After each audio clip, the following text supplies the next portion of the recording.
It's the Samwich. The Samwich is here. We're on with the Samwich. Woo! What's up, you guys? Welcome back for another week. Sam, why are you barking? I'm Samo. Oh, I'm sorry. I just got excited. I'm Samo. And I'm Sampreet. And you're on with A Tale of Two Sams. I knew you were going to sing, as usual. You sing too. Sometimes. I sing like, you ever been to like church when they decided that they were going to like sing every like blessing that they give, like amen, like that's kind of the way I sing. I'm like amen, like I don't really want to like sing into the mic like usually unless I'm really happy. This week in the Samwich we have Joe Sarno. We know him from high school and junior high school. Junior high, wow, the times that are in the vault should stay in the vault. Absolutely. Joe's the only person that I like from middle school too, so we had to have him on. But luckily, he's actually a cool guy who's like fitness instructor and blah, blah, blah, blah, and you'll hear all that as soon as we start the Samwich. So let's jump right into it. Woo! We're in the Samwich with Joey Sarno. So I just called him Joey, but Joe, let's go with Joe. And he is the owner and operator of Headstrong Fitness on Staten Island. He was a varsity football player throughout college and then was captain his senior year. So who else would you want to like work out with? Like, I don't know. Captain of the football team? Sign me up. Right?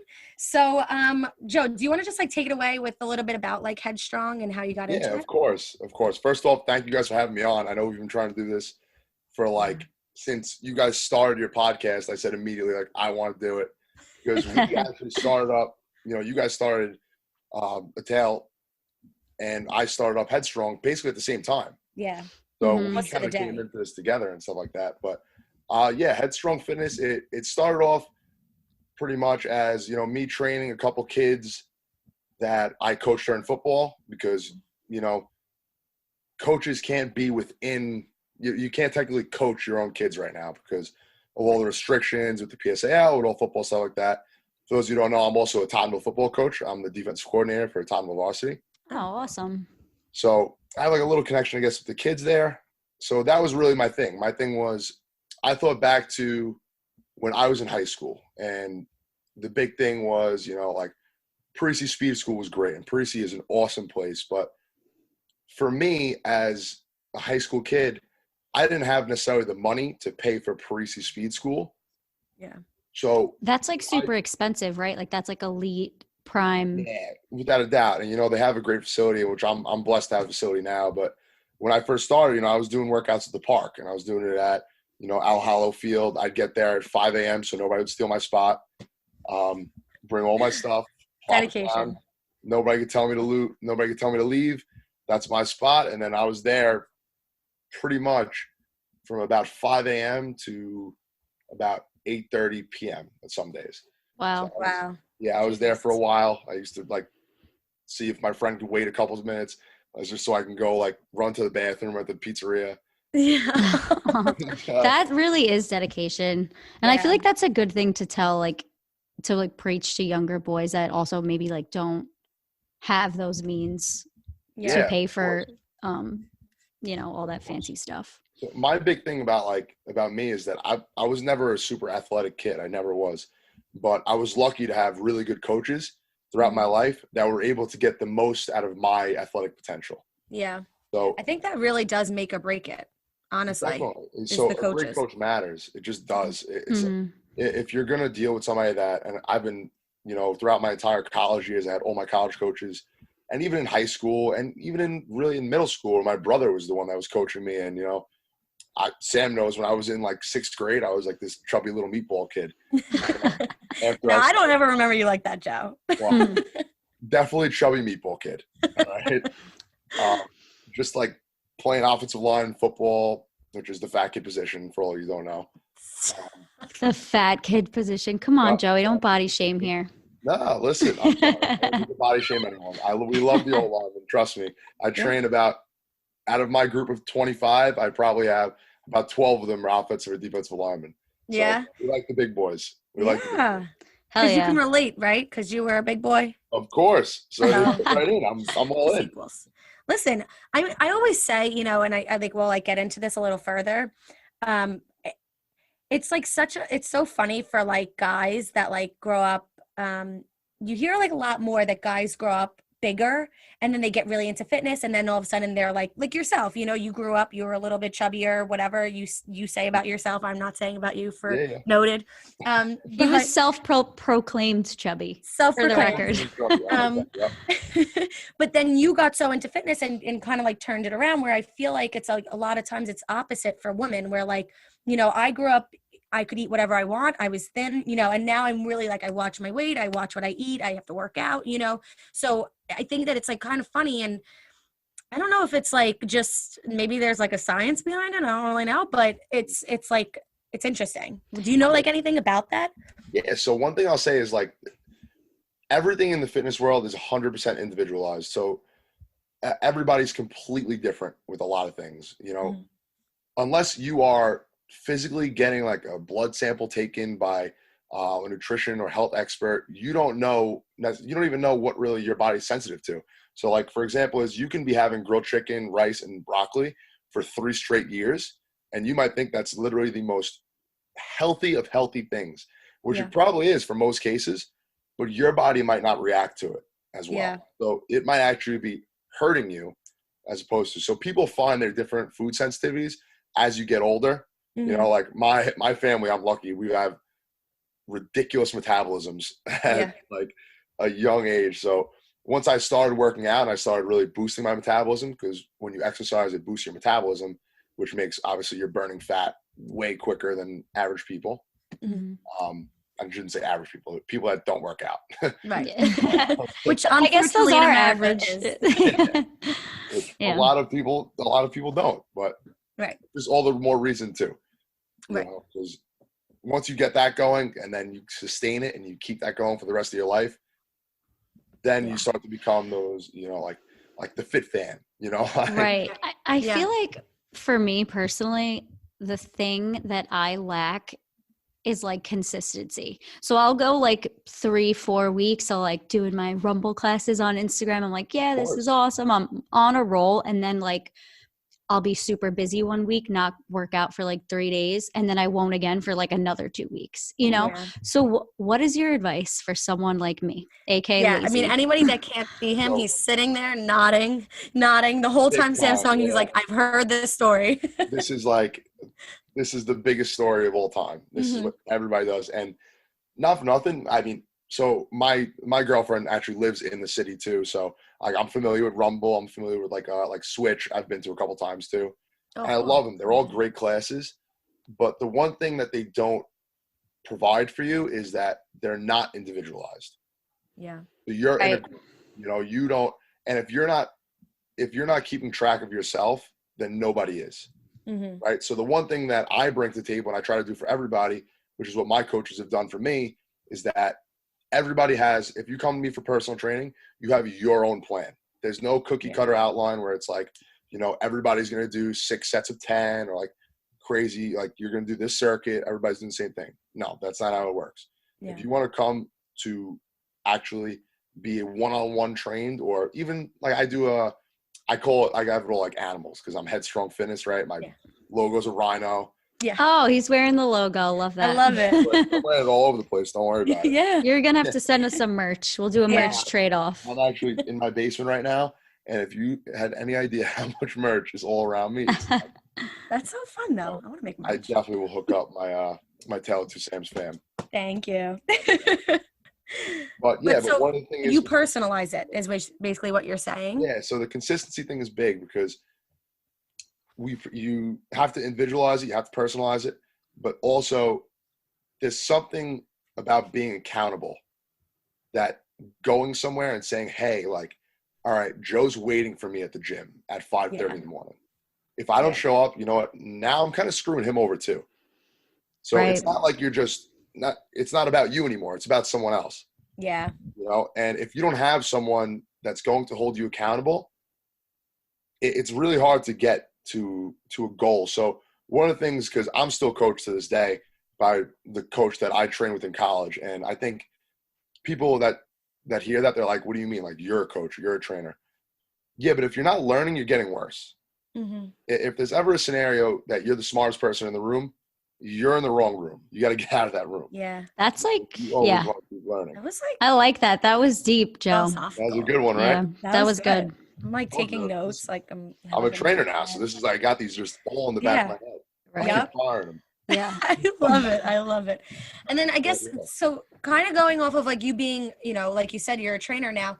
Do you feel like there is a lot of times that I've dealt with like trainers or like even gone to trainers myself or whatever it may be, there's such like a mental state that they like expect you to like be in, and do you feel like you've like changed that like mental state since you started like working with other people?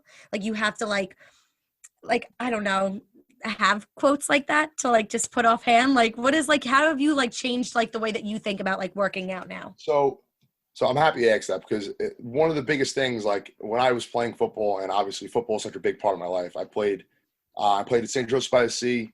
I was luckily elected captain my senior year, and then I played at SUNY Cortland for 4 more years after in college. Yeah. And again, I was luckily elected captain.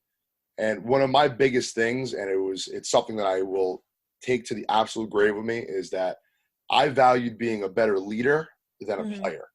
Yeah. Over anything. So my goal was to be, you know, I wanted to be the senior that freshmen looked to and said, that's the way things are supposed to be done. Yeah. Right. So I guess you could say, like, I've been building this mindset for pretty much my entire life.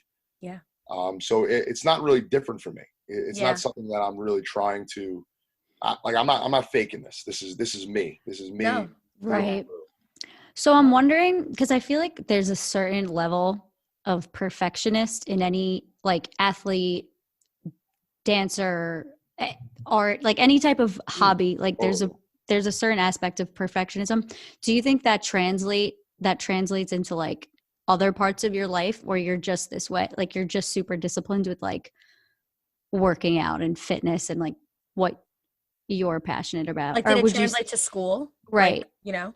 Yeah. Well, without a doubt. I mean, listen, in school wise, I tried my absolute best. I mean, I'm a physical education teacher now. My mom too. I luckily graduated with a phys ed degree and license and everything like that. So I guess basically my whole life is somewhat involved around fitness, which is pretty wild. Awesome. But that's lucky if you get to do what you're passionate about for your job. Yeah. Right? Don't they say it's if you love what you do, you don't work a day in your life? There it is. I knew that. Another one. Another quote. Every time Joe does you have to drink. Every time Joe does an inspirational quote. I love it.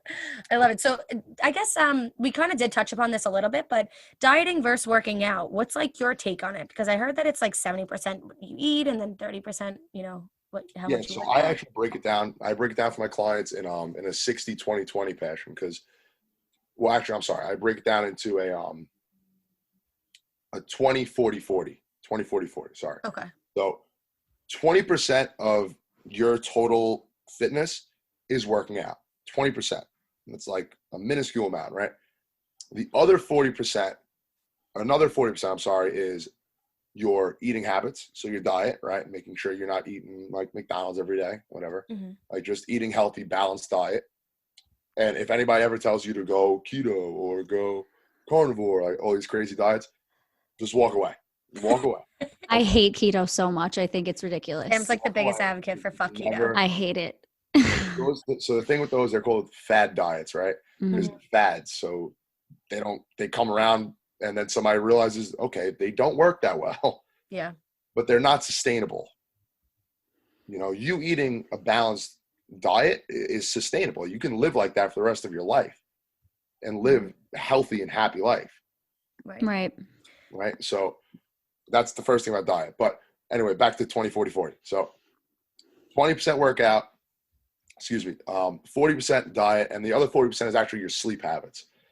So especially at our age, and you know, a little bit younger, especially for me now, it's almost impossible to get the amount of sleep that my body even physically needs. Yeah. You know, Heard that. yeah, it's hard. I'm still up at 5 a.m. You know, my first training session is at 5:30 a.m. every morning. Oh my God. And then I'm not home. You know, we've been trying to get this together for so long, and it's part you guys being so busy, and you know, part me not being home. It's just hard. So I try to be super diligent about it. I try to be like in bed by 10 o'clock and like snoozing by 10:15. Yeah. But you know, obviously some things happen. Something sometimes doesn't work. So is it supposed to be like 8 hours, or is that just like what, like, or is everybody different? Yeah. So that one's kind of like generalized a little bit. Everybody's definitely different. I'm sure, like I said, like if you got a blood sample and I got a blood sample and Sam got a blood sample and they all said like, okay, like you are deficient in this, and this. Then they would say, all right, Sam, you should probably sleep 7.5 hours a day. But for right now, for our age group, a generalized term, we should be having anywhere from 7 to 9 hours of sleep. Interesting. Right? Is there such thing as like oversleeping? Oversleeping, I'm not really too sure, to be honest with you. I wouldn't really go down an oversleeping world. I don't think I've ever did that in my life. Like I'd love to like be able to, but I was just like wondering if like there's because there are definitely times where like I think you've had some oversleeping going on here. I literally I was like thinking about it and I'm like, Sam, I slept 4 hours that one night, like on Saturday night, and then I slept all day Sunday, so I slept like 12 hours on Sunday. Point. Yeah. You know what I mean? Like by oversleeping, I thought of it differently. I thought you meant like you are legitimately sleeping 14 hours a day. Like no, I'm like, I think you might be dead. I wish. Like that's concerning. That is very concerning. Yeah. But, so one thing one of my coaches actually vocalized to me was, since I am not sleeping so much during the night, your body does have to get that sleep at some point or another. Mm-hmm. So you need to pay what's called the sleep debt. Uh-oh. So say you sleep like, because, you know, I've been up programming and, you know, like editing stuff for, you know, up till 1 o'clock. And I'm like, all right, well, I got to be up at 4:55. That's when my alarm rings. Yeah. So I'm like, all right, I got to find time to nap at some point during that day, or else I'm going to be screwed for the next day and then the next day and the next day. So it's kind of like a domino effect if you don't correct it. So you do believe in like napping though, right? Because it totally depends on what you're doing. Oh, I love napping. Excuse me, on your life. So like for me, where if I'm only getting 4 hours sleep or 5 hours sleep, like, yeah, I could probably crush a 2 hour nap and still be able to go to sleep at 10:30 at night. Right. But if you're taking naps and then you're not falling asleep till 2 a.m. because of that nap, that might be like somewhere you want to reevaluate. Yeah, no, for sure. Interesting. Just sleeping 18 hours a day. Okay, so you have something to drink, right, Joe? I got a water. Is that all right? That's perfect. That's fine, as long as you have something. Guys, look at my straws. Imaginary cheers. Imaginary cheers. I just spilled water all over myself. All right, so we'll dive into like the fun stuff now. First and foremost, I have to tell you guys a funny story that happened this weekend. So I'm like hanging out with my friend, manager Dan. And we went away to Boston and we just started having a girls trip, whatever. And she puts on this outfit and she's wearing these like lighter wash jeans. And I looked at her, I was like, I have dark wash jeans, like if you're like interested in my bag. And she's like, I mean, like these are kind of comfortable though. Like, you know your own jeans, like you like to wear your own jeans. Yeah. So she goes, I was like, I just think it would look better with dark wash, but those don't look bad. And she goes, Sam, you realize that we just had like a 15-minute conversation over like the fact if I'm going to wear dark wash or light wash jeans. Do you think that any guy has ever stopped and been like, that girl would be really hot if she was wearing dark wash jeans, you know? Never. Joe? I can guarantee you that's never crossed my mind once. So on a scale, don't even see a difference. On a scale of 1 to 10, how would you say you notice what a girl is wearing? Like think to yourself like, ooh, that's a really cool outfit. Or like one being like, you literally don't even notice at all.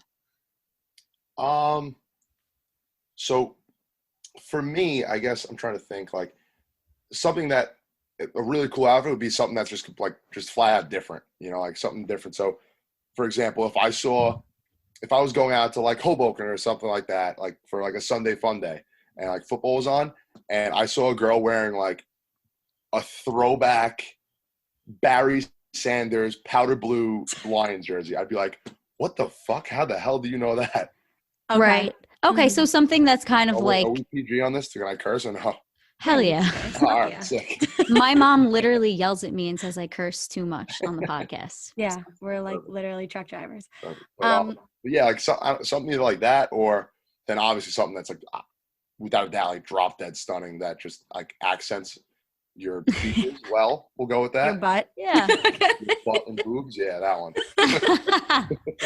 No, so what's funny though is I think that a lot of times we do say things like that like girls dress up for girls, or like we dress up for ourselves, or we want to look good for ourselves. But and so do guys. I definitely think so. But I do think that there's like a certain extent of like, we say that, but I think that to a certain extent, we would notice if someone looked bad.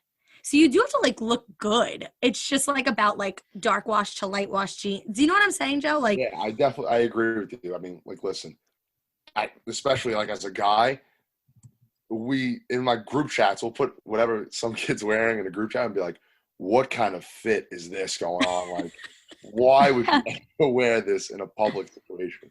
Perfect example is like DJs. Like, that's the most, that we say it all the time. Like, yo, that's such a cool shirt. Like a cool shirt. You can get so many dude compliments from that. Really? No girl is compliments. going to give you a compliment for it.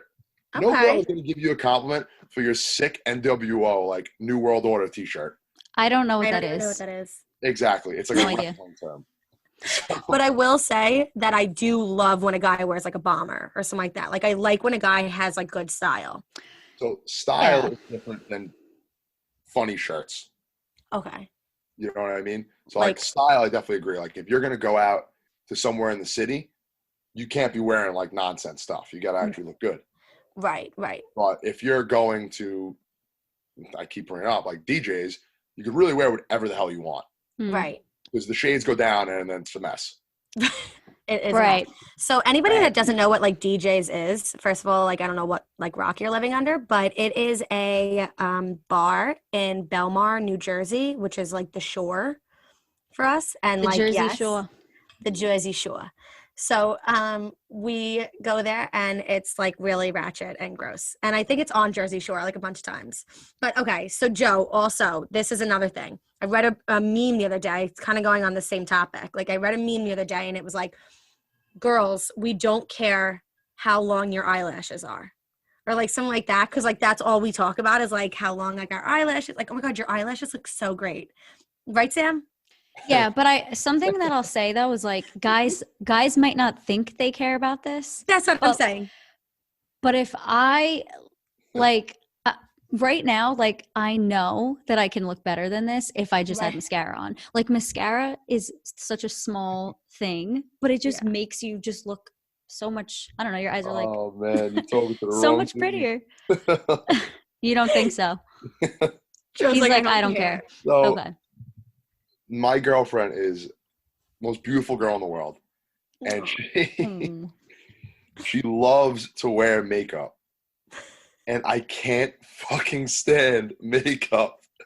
So the one area where we like meet in between is like she gets her eyelashes. Right? What's it called? I like eyelash extensions. Yeah. I don't know. Like she gets them done. Whatever. Yep. Mm-hmm. So, and that I say like those look good. I like those. Really? Okay. But she get like to me like she's beautiful just wearing that without anything else. Yeah. Good. Like that's my like you're the prettiest you've ever been. Yeah. I'm not even just saying that to be like nice boyfriend. Right. That's how I am. I've always been. I mean, I do. I think it's like funny because when I read that, I was like, guys don't think that they give a shit about like a girl wearing mascara, but your eyes are the nipples of the face. And I say that because Anna Faris in House Bunny said that. So I think you have your inspirational quotes.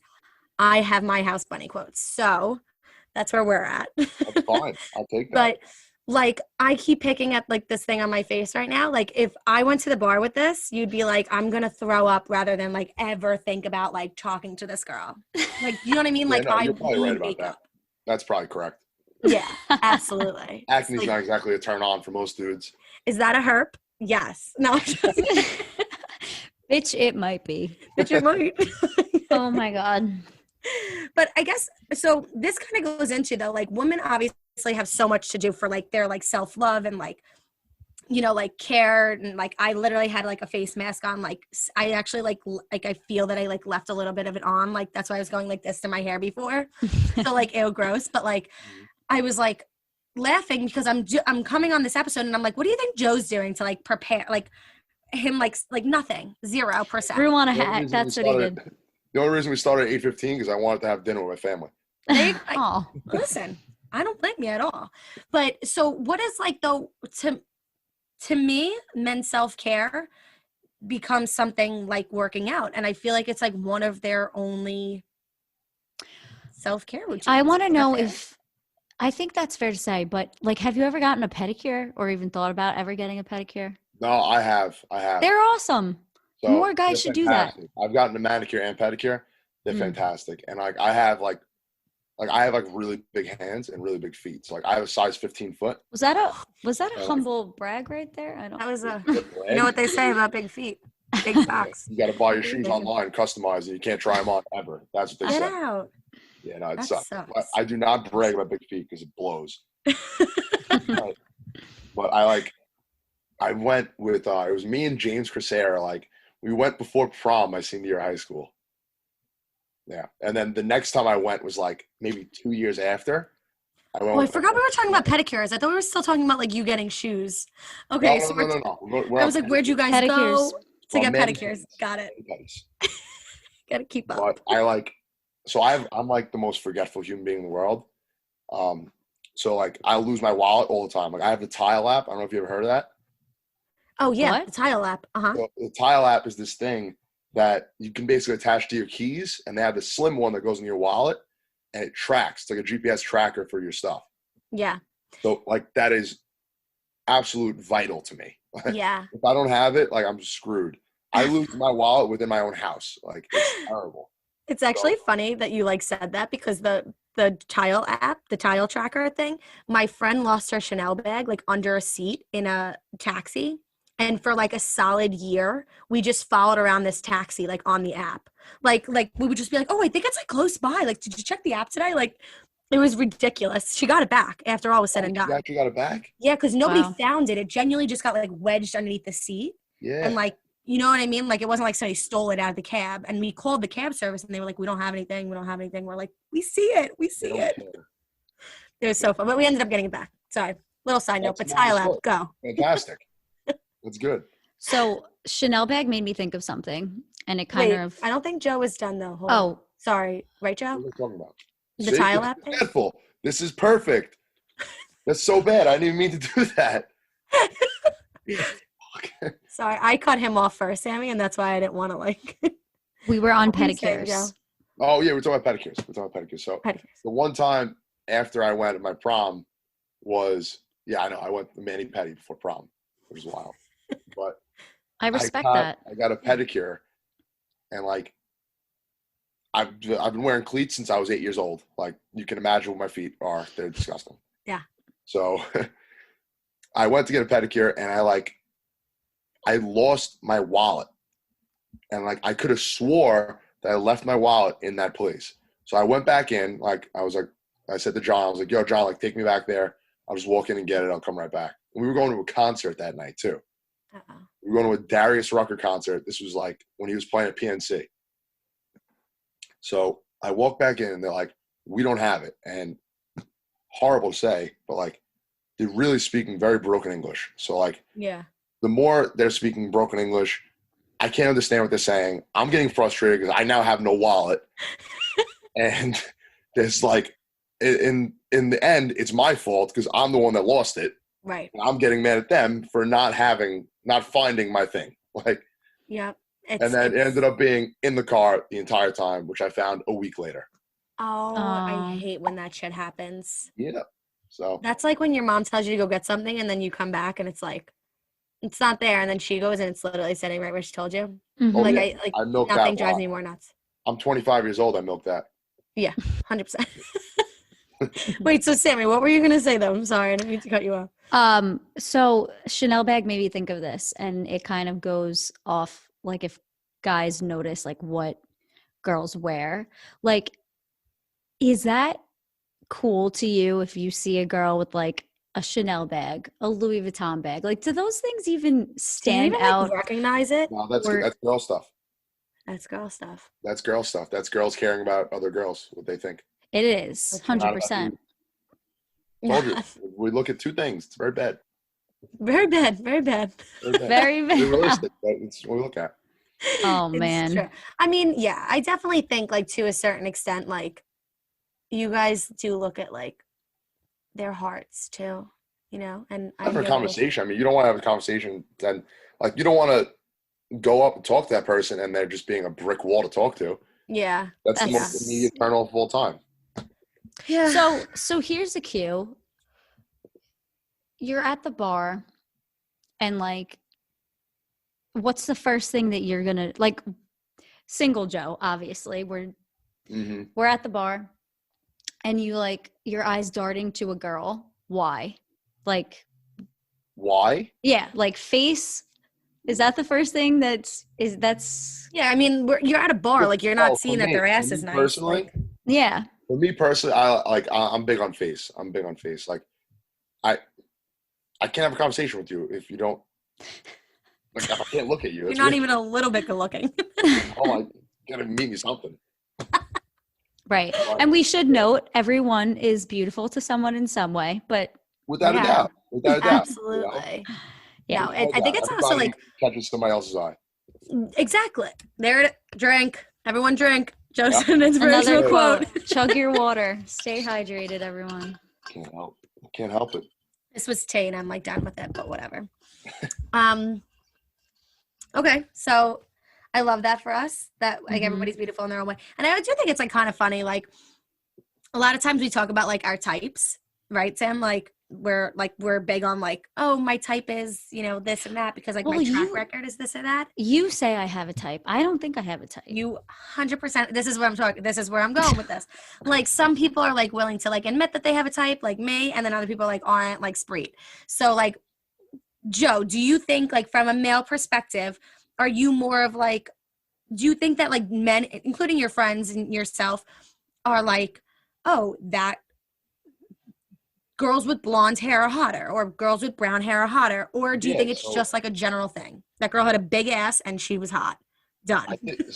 I mean, like the way my mind works is like, if you're attractive, you're attractive, and that's that. Like if you got your own thing going on that makes you attractive, awesome. That's Right. it. Like for a long time, like when I was in like middle school, whatever, I thought like I was attracted to blondes. Turns out I'm now dating a brunette for the past year and a half. Right, right. Like it's, I don't know, I guess it changes when you're older. I would Do you think say, that that's but- like all guys like feel like that? Well, I would say I would say all guys, if I was speaking for the general male population, Yeah. I would say that they genuinely don't care. Like there's Yeah. no guy that I know that would not talk to a girl that is very hot because they're blonde or because Right. they have red hair. Right. Like, That makes I can't sense. see that being a possibility. Right. But you not talking to someone because she's like a snob or like she's just downright mean is different. Right. Yeah. Sorry. Emails. Quit that. Okay. So is that I also agree. a big fat turnoff if a girl's just like a bitch? Without a doubt. I think you guys say that, but I don't think that's true. I think agree. sometimes when coming from Joe's laughing, he knows, you crazy kid. No, but listen, when I am in a good mood and I'm like chatting and I'm cool with everyone, it's like, oh, she's so crazy and like fun and just should be her friend. If I'm like secretive and cranky, everyone's like, who's the secretive cranky girl over there? I cannot stress that enough. I agree with that And it's statement. me. Well, let's use different terminology besides secretive and cranky. I don't think. Okay, I'm I gonna set wouldn't the go for a scene. secretive, cranky girl. I'm gonna set the scene a little better. Like Sam loves setting the scene in case you haven't noticed. I do. I like to set the scene because I it's love this. important. It's important. So I like where your heads are at. I'm not gonna lie. Thank you. cranky, bitchy, sitting in a corner crying. No. Basically, okay. Not. I mean, I think it's fair to say that me and Sam like the fuck, Sam. Okay, rewind. I think it's fair to say that me and Sam are generally outgoing girls. Like if we show up to a party, we're gonna talk to everyone for the most part. And limbo. And limbo, obviously. Naturally. But it's strange because I feel like when I am more quiet and kind of like to myself and not being as outgoing, that's when a guy will approach me. And I'm like, this is weird because I like on a night where I'm like actually in the mood to flirt or be kind of like silly and like out there, I feel like guys are either like A, intimidated, or B, like this girl's fucking crazy and she's just doing her own thing that I don't want to approach her. Oh yeah, guys hate funny girls. Like, I am like, What? I don't think guys hate funny girls. I don't think it's that. That's wrong. It's very wrong. It's true. I don't think guys hate funny girls at all. I think so. I think. Or maybe they just hate me. No. So one thing that I'll say about guys is that guys like confidence. So whether it's over the top confidence, like sometimes, I mean, this is the scenario that I'm thinking of. I'm trying to apply myself into your scenario, Sam, right? So if somebody's to themselves, but they're not necessarily shy, but you're just to yourself, like you're just doing your own thing. Sometimes that's like quiet confidence, right? So that's you're confident in yourself. You don't need to be, it's like showboating, right? You don't need to be showboating around. That's fake confidence. Yeah, I will say, I always say that my like biggest turn on in a guy is quiet confidence. Like I love when a guy is like a little shy, but like trendy. Trendy. Shy and trendy. Shy and trendy. Cranky and secretive. Trendy, because I think of trendy as a different type of word. I think of trendy as a fashion word. Yeah, it almost is. Like, okay, ready? This is how I'm gonna explain it to you. This is my type. I like a guy that's like quiet and like doesn't have to be super out there, but then like he gets a haircut and all of a sudden all his friends get a haircut, the same haircut. Yeah. Oh, I see what you're saying. Like his friends like almost like want to be him, but it's not like he's like, oh, my friends want to be like me, I'm so cool. Like, it's just like a little like quiet thing that he like does. All right, so if you had to compare him to a Disney Channel movie character, who would it be? Like a quiet, confident, cool guy? Yeah. Agent Cody Banks. Ew, Sam. He's a fucking nerd ass. Okay, He's such first a of all, nerd. Frankie Muniz was my boyfriend growing up. I'm concerned, honestly. I'm concerned too. Can I just say? Well, no, go ahead. Yeah, you know what? I'm done talking about Frankie Muniz right now. And you guys thought you were running the interview, huh? Yeah, right? Jesus, Joe. Wow, he just flipped the script. Big time. Go, Sam. Who Does are you it have to say? be Disney Channel? Well, who are you thinking? I will allow. So I have to say the first person that pops into my head, like just because I saw the movie when I was so young, Danny Zuko in Grease. He was like my first crush. I was Danny Zuko in Grease at Sea. Were you? That's so funny. Yeah, I just like, he was like, that's the first movie I remember watching and being like, oh my God, guys are hot. See, that's too like douchey for me. Like he's what like, can I say? Yeah, but like, not no. in the end. So easy. He comes around. Yeah, I don't know. Does come around. I was never into like the cool guys. I was always into like the like. That seems like he's the cool guy. Yeah, like I almost like to be like. You want the low key than my partner. Low key. You want to be cooler than your partner? It seems more like you want to be just more outgoing than your partner. It doesn't really get much more outgoing than me. So I think that if I have somebody that's like equal to me, it would just be like, who the fuck are these obnoxious people? Oh, good. Yeah. 100%. Opposites attract. Yeah, definitely. I agree. And I feel like we all know that like obnoxious couple that's just like they're too like they're just too much. Yeah. All right. Well, thank you so much, Joey. I called you Joe the whole episode. I'm going to call you Joey again. That works, yeah. But thanks so much, Joe Sarno, for coming on and talking about Headstrong Fitness, Staten Island. Thank you guys for having me on. Thank you guys for giving me a platform to even, talk about this stuff and I guess promote Headstrong, but just allowing me to have fun with you guys. That was awesome. Absolutely. Yes. We were so excited to finally get the chance to do this with you too. You know how long? Oh my gosh. Yes. But you can follow Joe at Joe, your personal handle is at Joe Sarno? Yep. So my personal handle on Instagram is at Joe Sarno. You're more than welcome to follow. And then my Headstrong one is at headstrongfitness.si. Thanks again, Joe. We'll talk to you soon. Thanks, Joe. Appreciate it. So that was really interesting hearing from Joe. I feel like it's always nice to get a little bit of guys' perspective on things. And now I'm going to get my ass to the gym. Yeah. So the whole like 20-20-40 or 20-40-40 thing like has me in a dizzy. And I'm going to just have to like re-listen to that over and over again until I like finally admit to myself that I need to like keep up all aspects. Like I can't be like dieting and not going to the gym or not sleeping. And you know what I mean? Because I feel like it's usually like I'm doing one and I'm like, well, I can eat like a pig. I'm working out. Yep. So now I have to like just like instill that in my brain. Anyway. So the last thing we have for you guys today, as promised, and I know we made you wait another week. Sorry about that. But it'll be worth it. It's the second part of my sports true crime with the Steve McNair. It's not spooky anymore, but it kind of feels still spooky because this case is so crazy. And like, we were kind of talking about it with like each other before the episode started. She's like, hey, you ready? Whatever. And I was like, yes, I'm ready to talk about it. But I genuinely just like, I need to talk it through. Like, I can't have it too like scripted and storytelling. So like, we're going to talk it through for you guys because my brain's not completely wrapped around it. Okay. So I'll jump in. So as mentioned, police are saying that Jenny, I'm going to mess up her name again. Let's just call this girl Jenny. I feel like I'm fed up. Okay. Yeah. And honestly, she might be a murderer. So like, I'm not that worried about it. Right. But if she's not, I feel bad. Okay, so she killed Steve McNair is what the police are saying, and then killed herself. Okay, crazy.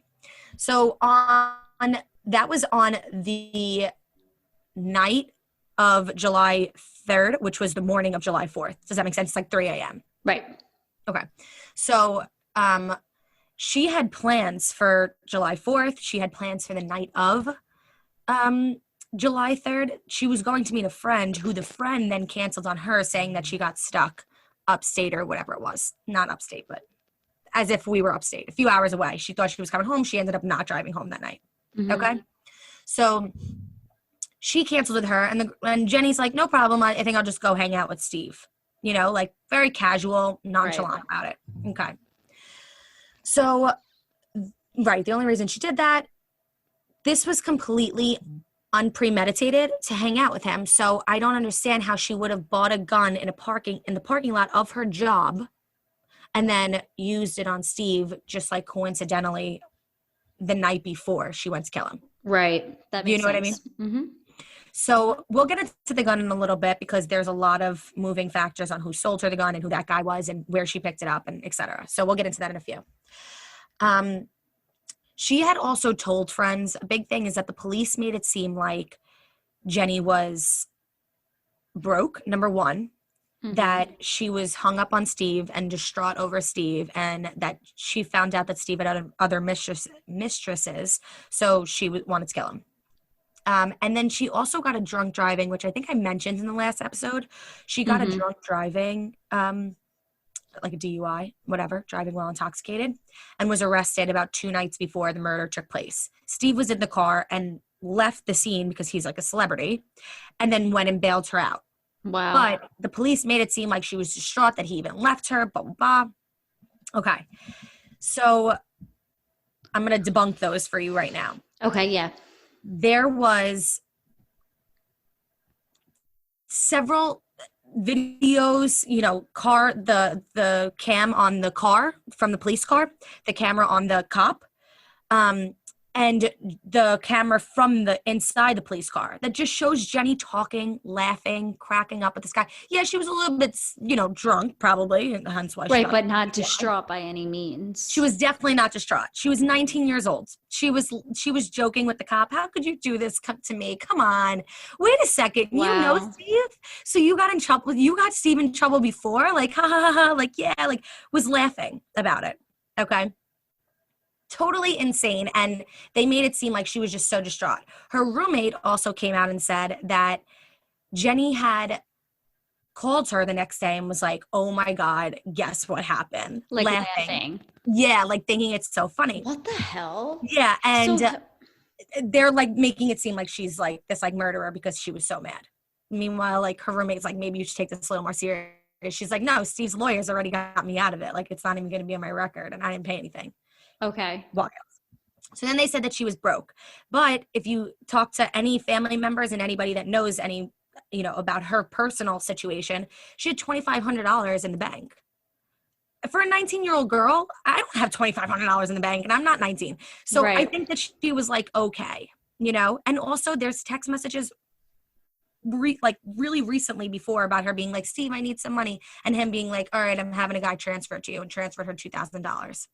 So I don't think that she was really like shaking in her boots about finance. So my thing is like, where does the cops get this false info? Like, is this just them being like, kind of like using their power to just be like, okay, this is what happened. Let's just close this door. So they actually take a lot of things that people say. For instance, her roommate had told a story that they went to Vegas and that she spotted Jenny to go to Vegas, and then Jenny was going to pay her back. So I guess they just took that and ran with it. Oh, well, she was broke. Once the police is something that I realized, really being involved in true crime, and I'm not a police hater or anything, but once the police have a view on something or think that they've come to a conclusion, they will sometimes do anything it takes to make that conclusion what right. It was. And, you can definitely look at things a little bit differently if you really take a step back. Mm. So, okay. Then this was something that, so quickly, they said that she was distraught that Steve had other mistresses and stuff. Meanwhile, she was talking about moving to Philadelphia with her roommate because she knew it was over with Steve. And, she didn't, once it's over, I'll probably end up moving anyway. Like, I'll probably look for a fresh start. Like, I know it's ending. She wasn't actually, there's several of her girlfriends that say that. So, little weird. This was one of the craziest things to me. Her manager had told police, who was also a friend of hers, that Jenny said the night that she left the restaurant and went over Steve's and supposedly killed him and killed herself, she had said, this is what police said, I think I'm going to end it, quote unquote. When you talk to the manager, what she says and what she told the police was that they were talking about things with Steve and how, it's not, she called another girl outside his house and, she's just feeling like, not worthy, like she's right. treating her like she's not worthy, like whatever it may be. And then she said, I think I'm going to end it, as in the relationship. The whole conversation right. is about the relationship. And the police just took that one line and ran with it. Yep. Wow. That's pretty wild. So then there's one other time that I'll tell you. There's a bunch of other times, but this other time is right up there with the manager. The Nashville police said that Jenny wrote to McNair, I'm going to have all of you soon, just one day before the murders. Jenny wrote this to Jenny McNair. Wrote that to Steve. Yeah, Steve McNair. Just one day before. If you look at the full context of the text messages, they were blatantly sexting. Sexting, yep. Honestly, I was going to say that. Like, that sounds a little dirty. Yeah. I'm going to have all of you. All of you. I mean, I'm going to use that line, and hopefully we just don't both end up murdered, and then I get accused of, like, being, a murderer and a suicide. Crazy. So, okay. All right. So crazy. Go ahead. Just, the fact of the matter is that once they ruled this as suicide, a murder-suicide, they didn't investigate anyone else. The bodyguard was his best friend who he had a falling out with and still owed him $13,000, which he stole from him. They didn't look into him. He's also one of the ones that found the body and waited 40 minutes to call the police. Little funky, if you ask me. That is definitely funky. Funky, chunky monkey. Yeah. The wife was never investigated, where there are several occasions where it's supposedly Steve McNair had asked his wife for a divorce, and she's saying no because there's a prenup. So there's a lot of money involved there. There is a lot of money. He was like a multimillionaire. So he did get a prenup. Smart dude. He did get a prenup, but it doesn't stand when you die. And then he didn't have a will. So the house that he bought for his mother was now belonged to her, and she made his mother move out of the house. So everything went to his wife. Everything went to his wife. Well, and his wife and his offspring. Okay, but his offspring were not of age. What was his wife doing the night of? What's her alibi? They don't even discuss it. They didn't interrogate the wife at all. I think that's really zero wild. Things on what the wife was doing. If I was the wife, yeah. You're dead. You're going down. I'll kill both of y'all for some monies. Yeah. No, I'm kidding. No, we're gonna get like taken off iTunes for saying that. I'm kidding. Going motherfucking down. No, but I would definitely. I don't think it was her, but I could definitely see her hiring a hitman. And the way that this murder took place, 2 bullets to the temple and 2 bullets to the chest. And then 1 bullet right. When you shoot a gun, supposedly Jenny had never shot a gun before. I mean, I've never shot a gun, but I'm assuming there's like blowback. You know what I mean? Oh, like, this little 5 foot, it's not easy, 100-pound girl, had that good of aim. There's no bullets in the walls or anything. Like, it's a little weird. That's actually a really good point. Yeah, I mean, there's a lot. And if it was a hitman, like, he'll know what to do. Like, he knows how to clean up. You know what I'm saying? I know exactly what you're saying, because it's true, and it's just something that should have been taken into consideration. Wow. Yeah. Justice for Jenny. Justice for Jenny. But they deleted everything off of her phone before returning it to her family, which is just bizarre to me and just doesn't really make sense. Yeah. I don't like that. Quickly jumping into the gun, because I don't want to keep this going on much longer, because this is not a true crime podcast. It's a fun, relatable podcast. I'm just I'm married to it now. I'm in for the long haul. Okay. So the man that sold her the gun, I'm actually blanking on his name, and I don't know why I didn't write it down, because he's like a scumbag and I don't really care about him. But the man that sold her the gun was a convicted felon that just served 10 years in jail and then went back to jail for the selling of armed weapons, whatever. Supposedly, he says that he sold it to her in the parking lot of Dave & Buster's. There's no footage of this happening. There is his car pulling into the Dave & Buster's parking lot, and then at some point in the night, Jenny taking a break, because you get breaks when you work. Right. And then supposedly, she puts it in her apron, which is this tight little apron to her. She puts this, 9mm gun. I'm just a little bit confused as to how that nobody said anything about her having it sitting there on her stomach. Literally strapped with a gun. No one noticed. A gun. Nobody noticed, right? It's just, that just doesn't really add up to me. Then his alibi, the guy that sold her the gun, his alibi is that he was at this other, like, scum of the earth guy's house that was also a convicted felon and, a shithead. He was at his house, and then when they brought him in for like questioning, he said, no, he wasn't. I'm not lying for him. There's literally police footage of this being said. Hello? Weird. So weird. So weird. So I just think that there's a lot that needs to be investigated in this, and the fact of the matter that it wasn't, because everybody just believed whatever the police said, except for this one ex-Nashville police officer, Vincent Hill, who everyone thought was a joke. Like, everybody took him as a joke and whatever. Now he spent over 10 years. I mean, this is 2009 this happened. So, I mean, it's been over 10 years of this man investigating, and, his Steve McNair's mom hired him as a private investigator into this for $1. He didn't want the money. He just wanted, it to be that he was her private investigator. There is so much to be said for this. And actually, a lot of this information does come out in a podcast by Sports Illustrated. So it's a little bit weird how it's on Apple Podcasts where I listen to it. It's actually called Lateral Damage, and it's season 1, but that's season 2's name. So it's a Sports Illustrated Lateral Damage. You'll find it. And I think it's 10 episodes, and it just talks through everything that is involved in this case. And it, to me, is worth the listen. If you're a fan of, there's 9 episodes, but if you're a fan, it is of true crime. It is definitely a story that I am shocked that it's not spoken about more. I just feel like there's so many situations where, and this is why I would never get involved in crime as a career, because it's just so black and it's so gray. Like Right. It's not black and white. It never is, rarely. And it's just crazy. It's crazy. Also, like, we can't forget that he named 2 of his sons Steve and Steven. So that's like so really weird. where I'm this still all comes thinking. to. No, I'm still thinking about. I think about it at least like once a day. Mm-hmm. Steve, and then Steve and Steve. Mm-hmm. Okay. Yep. So that's that.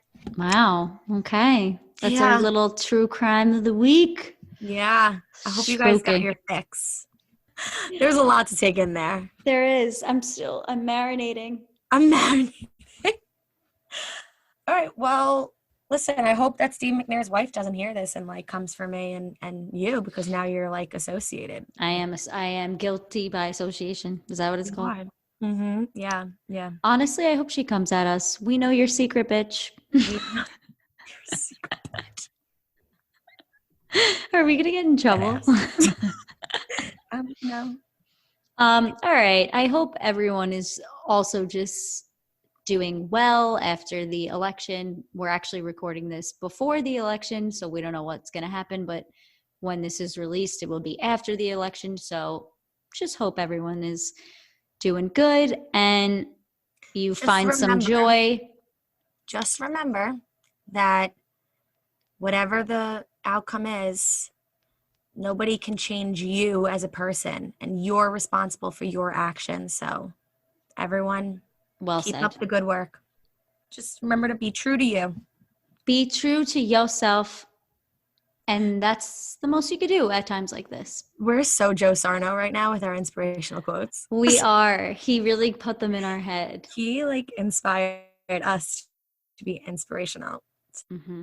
So thanks, Joe. Thanks for listening again this week, guys. And we will be back again next week with a fun guest, and it'll be really great. Fun guest. Next week, you're going to want to tune in. Yeah. If you're like anybody who's anybody that has sex, which is everybody. Hopefully you guys get laid. Unless you're Steve Carell and 40-year virgin. Or me and Sam in quarantine. Yep.